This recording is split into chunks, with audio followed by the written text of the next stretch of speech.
Hi everybody, good morning. I wanted to show you this morning my Titan fuel tank. It's an auxiliary fuel tank that mounts to basically a rear spare tire carrier, but in my case I'm using it with a swing out spare tire carrier. This product is by Titan. It's designed to hold gasoline or diesel, and the capacity is about 62.5 liters or thereabouts. I've managed to put closer to 65 liters in it according to the pump, but you never really know how well those things are calibrated, so it's around 60 liters you can expect realistically. This setup I'm using on a 2016 Ram 1500 with a hitch gate solo. This is the gap between the tailgate and the fuel tank itself. I would say it's more than 6 inches. Plenty of room. I can even open up my tailgate if I need to, a little bit, because I have a soft tonneau cover and I can get to all my belongings in the back, no problems.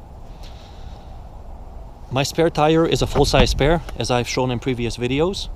The reason I have a strap on this, it's not for any safety reasons. It's because this spare tire cover actually catches the wind a little bit when I'm driving, and it wants to balloon open like a parachute. I've never had it fall off before, but I don't want to recover it after I drop it. This spare tire carrier has a multi-bolt pattern for more popular options such as Jeeps or Toyotas with the 6-bolt pattern.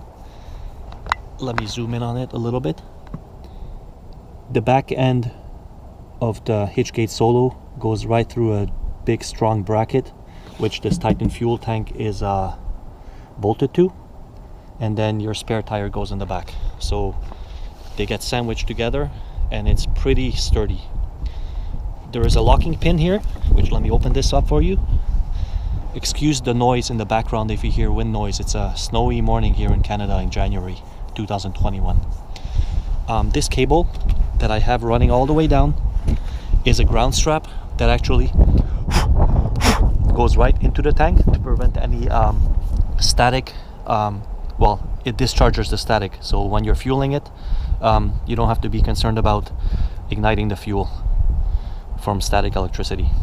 I've ran the cable all the way down and across the hinge part because the spare tire carrier is not grounded for my application, because I'm using a lot of little shims between the vehicle and the spare tire carrier.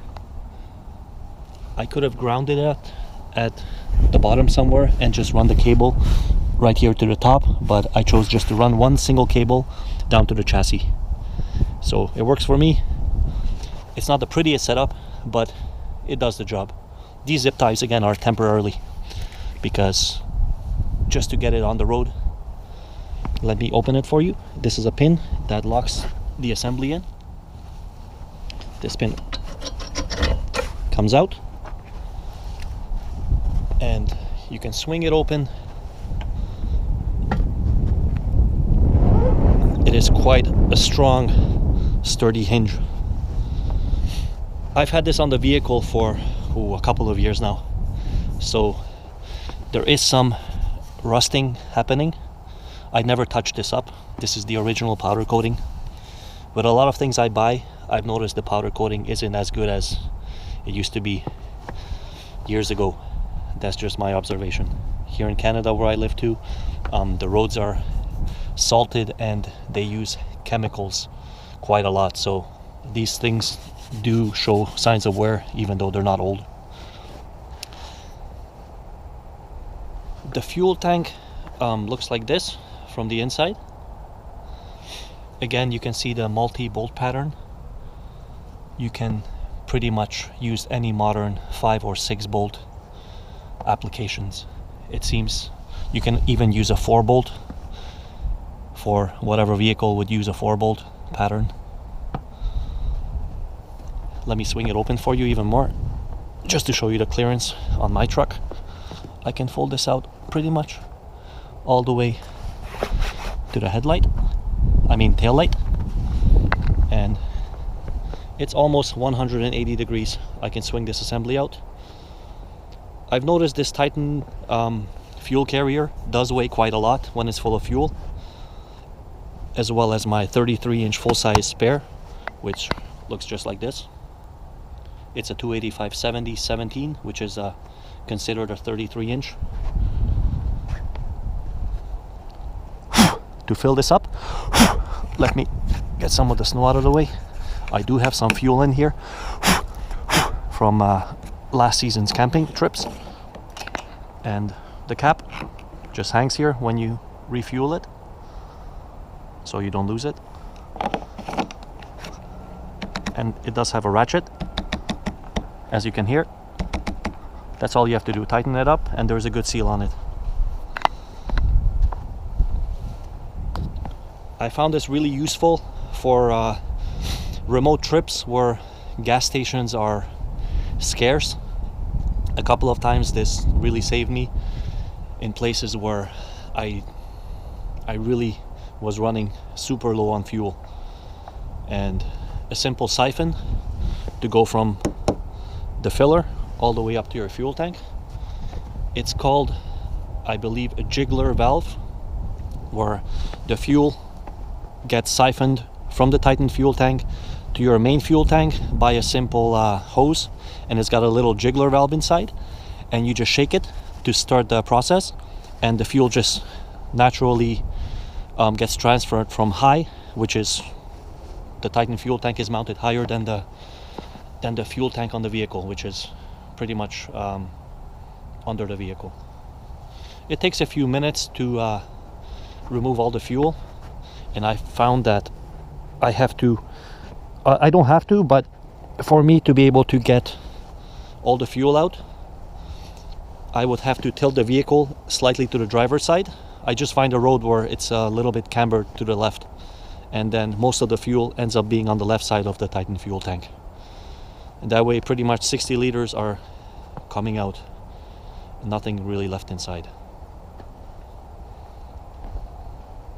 Once again, this is my Titan auxiliary fuel tank I'm using on my Ram 1500 truck. I used to have this mounted to the back of a two-door Jeep, but that vehicle is a little bit too small for me right now because of my family. Wife and 2 children are more comfortable in this vehicle, as well as this is a better tow vehicle by far than my Jeep used to be. That's it for now. Thank you for watching. If you have any questions, let me know.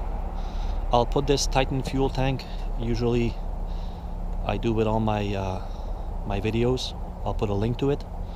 You can check it out. Maybe it works for you. I found this works better for me than jerry cans, which I used to take.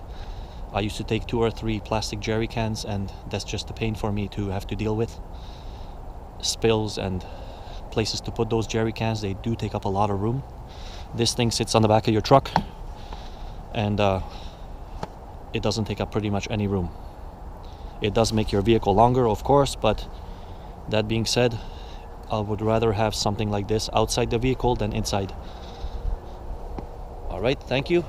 See you next time. Bye.